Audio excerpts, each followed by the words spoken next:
Recently, there was a discussion with one of my students on different topics related to rationality and other during preparation, what success, failures, hindrances, obstacles he faced in his life. जब भी आप preparation करते हो तो एक तरह से हर candidate जो है वो रेशनल थॉट रखता है, रेशनल प्लान बनाता है, रेशनल बिहेवियर शो करने की कोशिश करता है। लेकिन क्या वो ऑप्टिमम रिजल्ट मिल पाता है? नहीं। ऑप्टिमम रिजल्ट का मतलब है कि यदि हम कुछ इनपुट लगाते हैं तो वो इनपुट का सो परफेक्ट एक तरह से ऑप्टिमल जो है वो आपका इनपुट का आउटपुट मिलना चाहिए, लेकिन ऑलवेज नहीं होता है।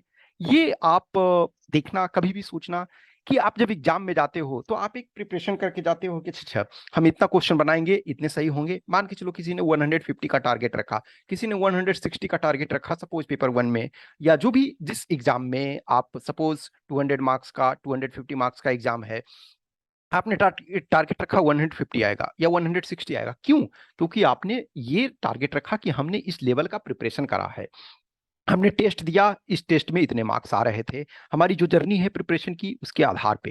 लेकिन एक्चुअल में जब सम टाइम मार्क्स आता है तो 150 का टारगेट रखा था, आपका 120 आता है, सम टाइम 110 आता है। लेकिन वो जो मार्क्स आता है तो वो क्या है, एक तरह से बाउंडेड रेशनलिटी में आता है कि हम जो प्रॉपर रेशनल तो नहीं हो पाए, प्रॉपर ऑप्टिमल आउटपुट तो नहीं हुआ, लेकिन एटलीस्ट सेटिस्फैक्ट्री कुछ लेवल तक। अब सेटिस्फैक्ट्री कब होगा?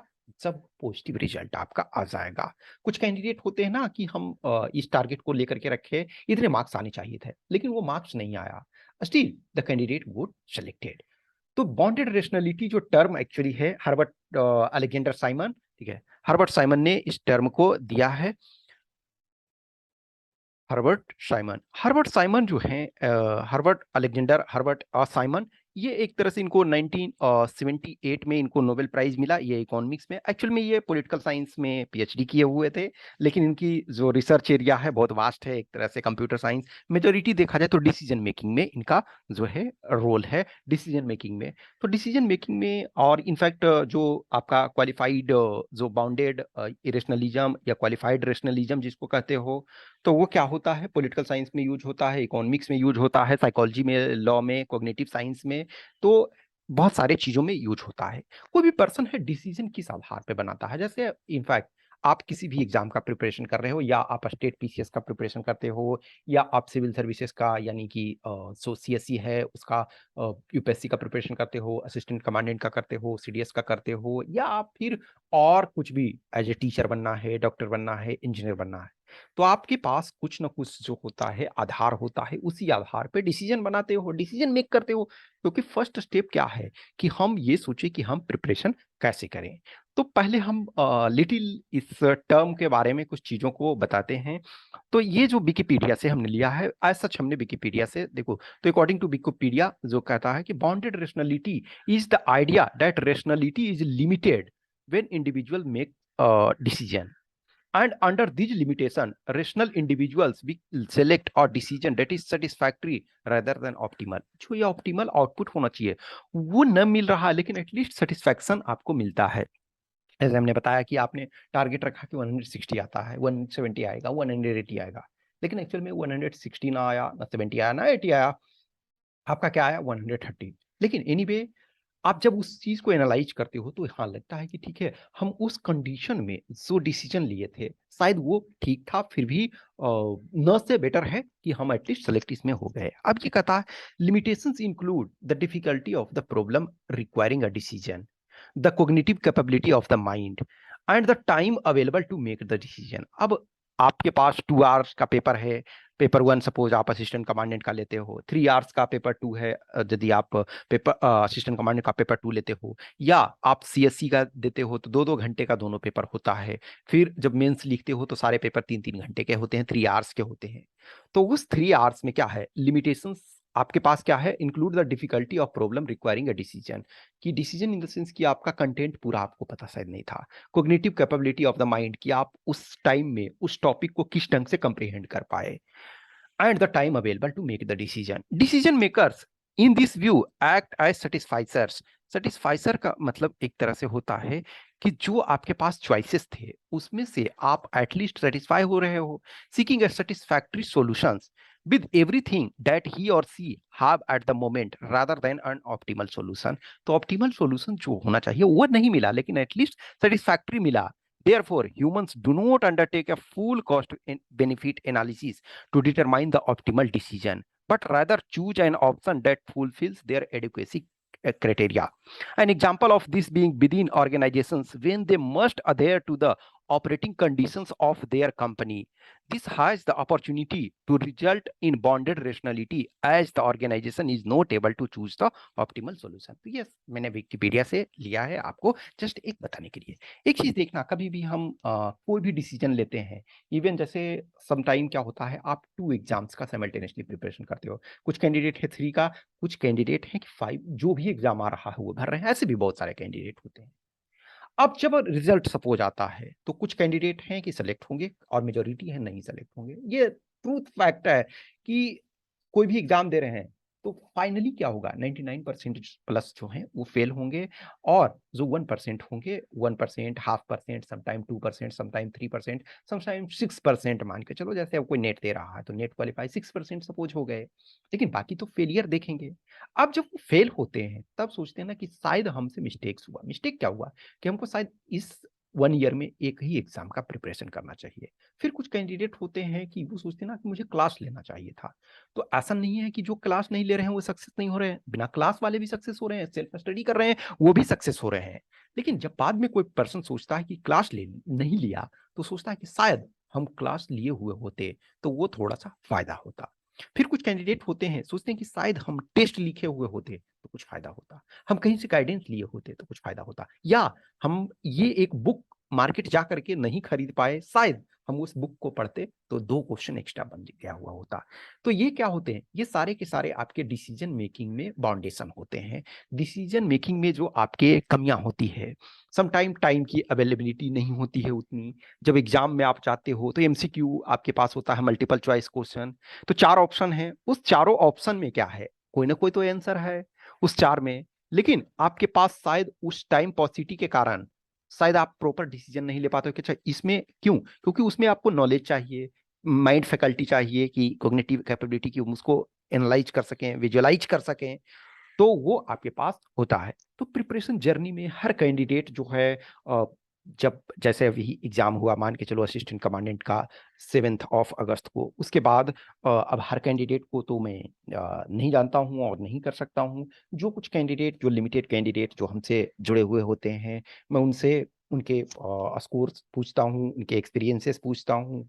तो बहुत सारे कैंडिडेट अलग अलग व्यू अपना देते हैं कि सर हाँ मुझे आता तो था, मुझे लगा कि हाँ हम इस लेवल में हैं, ये चीज़ को डिजर्व कर रहे हैं, बट स्टिल एनीवे कुछ चीज़ें हमसे मिस्टेक हुई. वो मिस्टेक आइदर टाइम की कमी के कारण, जैसे मान के चलो मैथ है, तो हो सकता है कुछ कैंडिडेट हैं कि ऑलमोस्ट सारे मैथ्स जानते हैं, लेकिन मैथ को सोल्व करने में एक को 2 मिनट्स या 3 मिनट्स या 4 मिनट्स लगता है. बस वो उनके पास वो 3 मिनट्स 4 मिनट्स 1 क्वेश्चन में देने के लिए नहीं थे. तो यदि उनके पास 4 मिनट्स देने के लिए नहीं थे तो वो क्वेश्चन सोल्व नहीं कर पाए. तो वहां क्या है, टाइम की कमी हुई. या कुछ क्वेश्चन है आपने बनाया, उसमें टाइम दिया, 2 मिनट्स का टाइम दिया, लेकिन उसमें 1 पॉइंट आप मिस कर गए और वो क्वेश्चन आपका गलत हो गया. तो इसका मतलब है कि एक कंपोनेंट आपने उसमें मिस किया.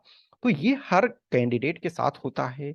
अब जो चीजें पास्ट हो चुकी है, जो चीज बीत चुकी है, उसको आप रिकवर नहीं कर सकते हो. समटाइम जब फाइनल रिजल्ट आता है तो 1 नंबर, 2 नंबर, 3 नंबर से आप मिस कर जाते हो. तो उस समय लगता है काश ये क्वेश्चन जो 2 मार्क्स का था वो क्वेश्चन मेरा सही हो गया हुआ होता, और जबकि हमने उसको सही सोचा था, बट फिर भी वो गलत हो गया, इसके कारण हम आउट हो गए. और यदि वो सही हो गया हुआ होता तो हम सही होते.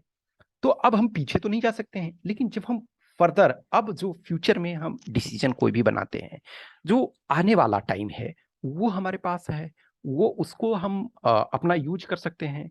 तो इसमें आपको सोचना है हर वो चीज का, जैसे ऑप्टिमल आप कोई भी सॉल्यूशन नहीं कर सकते हो.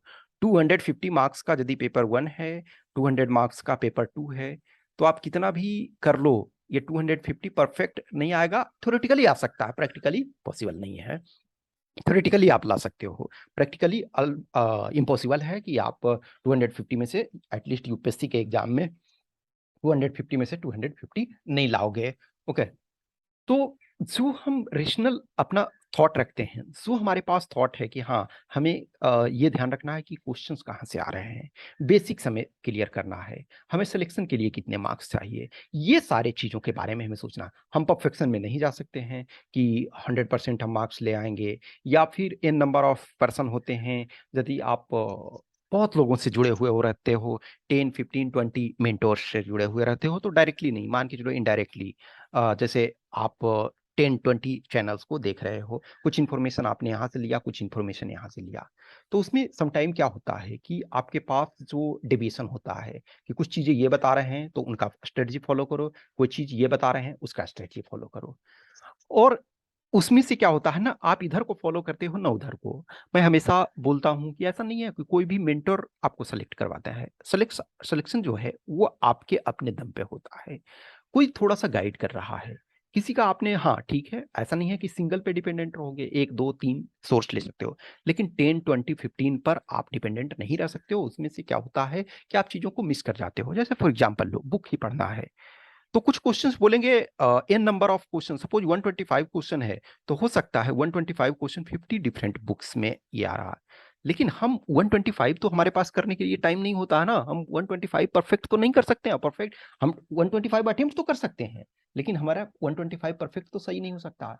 तो बाउंडेड रेशनलिटी क्या कहता है कि ठीक है, हमारा, मुझे पता है कि हमको 100 ये 250 में से हमें 160 मार्क्स लाने हैं, 170 मार्क्स लाने हैं, 180 मार्क्स लाने हैं, परफेक्ट 250 तो नहीं लाने हैं। तो इसमें से क्या है, हम मान के चलो कि सपोज हर बुक सब्जेक्ट का, किसी में मान के चलो छोटे छोटे 2 बुक्स हैं, किसी में 3 बुक्स हैं, किसी में 4, तो इन नॉर्मल हम मान के चलो 20 बुक्स पढ़ते हैं। तो 20 बुक्स पढ़ते हैं, तो इसमें हम सपोज 150 ले आते हैं। 25 बुक्स हम पढ़ते हैं तो 180 ले आते हैं, लेकिन 100 बुक हम पढ़ते हैं तो 190 ले आते हैं। तो जस्ट सोचो कि ये 25, क्योंकि अब एक एक नंबर जितना ऊपर जाओगे वो चैलेंजेस होते जाएंगे। तो क्या आपके पास 100 बुक्स पढ़ने के टाइम है? मैं समझता हूं कि नहीं है। तो आप क्या है, 20 to 25 बुक्स के आसपास आप पढ़ोगे, जो आपकी टाइम अवेलेबिलिटी है। अब बेसिक जो चीजें हैं, बेसिक चीजें तो हर बुक में मिल रहा है, हर चीज में मिल रहा है। कोई एक मैगजीन को फॉलो कर रहे हो, कोई एक न्यूज़पेपर को फॉलो कर रहे हो, तो उसमें सारे बेसिक कंपोनेंट्स मिल जाते हैं। तो जो भी आपको डिसीजन लेना होता है, जो भी आप सोचो, तो अपने आप को पहले एनालाइज करो। डिसीजन, ये बाउंडेड रेशनलिटी क्या है, वो डिसीजन मेकिंग प्रोसेस ये है। जैसा कि हमने बताया, हर्बर्ट साइमन जो है वो नोबेल लॉरिएट है 1978 के इकोनॉमिक्स में। तो उन्होंने बाउंडेड रेशनलिटी डिसीजन मेकिंग पे ये दिया कि हम जो डिसीजन लेते हैं वो ऑप्टिमल रिजल्ट नहीं देगा। हम परफेक्ट मार्क्स का ला करके कि फर्स्ट रैंक आएंगे, सेकंड रैंक आएंगे, वो नहीं होता है। अब एग्जाम हॉल में आप जाते हो, तो आप ये नहीं कर सकते हो 125 में हम 120 अटेम्प्ट करेंगे। ये आप एग्जाम के क्वेश्चन के पैटर्न पे, क्वेश्चन का जो टफनेस है, क्वेश्चन का जो लेवल है, उसके आधार पे डिसीजन लोगे। पेपर 2 हो सकता है आपके पास 10 मार्क्स 20 मार्क्स छूट गया, तो ऐसा नहीं है कि आप आउटसाइड हो, आप बाहर हो गए हो, आप उनका सिलेक्शन नहीं हुआ, सिलेक्शन होगा। उसमें बाउंडेड रेशनलिटी में आपको डिसीजन लेना है कि यस, में से 10 मार्क्स छूट गया, 20 मार्क्स छूट गया, तब भी कोई दिक्कत नहीं, जो हम एटलीस्ट लिख रहे हैं एक सर्टेन लेवल का लिख रहे हैं। तो ये टॉपिक एक्चुअल में देखा जाए तो डायरेक्ट आपके प्रिपरेशन से उस संबंध में रिलेटेड नहीं है, लेकिन आपको ये समटाइम, जैसे ना कुछ कैंडिडेट होते हैं ना, कि मैं बोलता हूँ कि सर बोलते हैं कि एग्जाम हो गया, अब क्या करूँ। तो कभी कभी मैं बोलता हूँ ना, कुछ बुक्स को पढ़ो, कुछ चीज़ों को पढ़ो, कुछ कंटेंट हेयर एंड देयर, आपको बहुत सारी चीज, इंटरेस्टिंग चीज़ें मिलेगी। तो सम टाइम यदि आप खाली बैठते हो तो ऐसे कुछ कुछ चीज़ों को ये पढ़ो। कुछ भी क्वेश्चंस, क्यूरी, डाउट्स है तो आप हमें मैसेज कर सकते हो, इधर व्हाट्सएप नंबर 8527146498 या फिर टेलीग्राम नंबर 7404909669। आप अपने को बेटर जानते हो, और आप अपने में जो अच्छाइयाँ हैं, जो स्ट्रेंथ हैं, वो उसको भी जानते हो, और जो वीकनेसेस हैं वो भी आप जानते हो। तो अपने स्ट्रेंथ, वीकनेस, ये सब के आधार पे डिसीजन लो, ताकि वो आपका आने वाले टाइम में, या आप ऑलरेडी लाइन में हो, लाइन में इन द सेंस की 21 का कुछ लोग हो रिटेन क्वालिफाई हो, कुछ लोग 22 में रिटेन क्वालिफाई कर जाओगे, कुछ लोग का है हो सकता है 2 नंबर से नहीं बने। लेकिन आप बैठे ना रहो, आप कंटिन्यू अपना वर्क करते रहो, लर्न करते रहो, कुछ ना कुछ चीजों को सीखते रहो। Okay, thank you.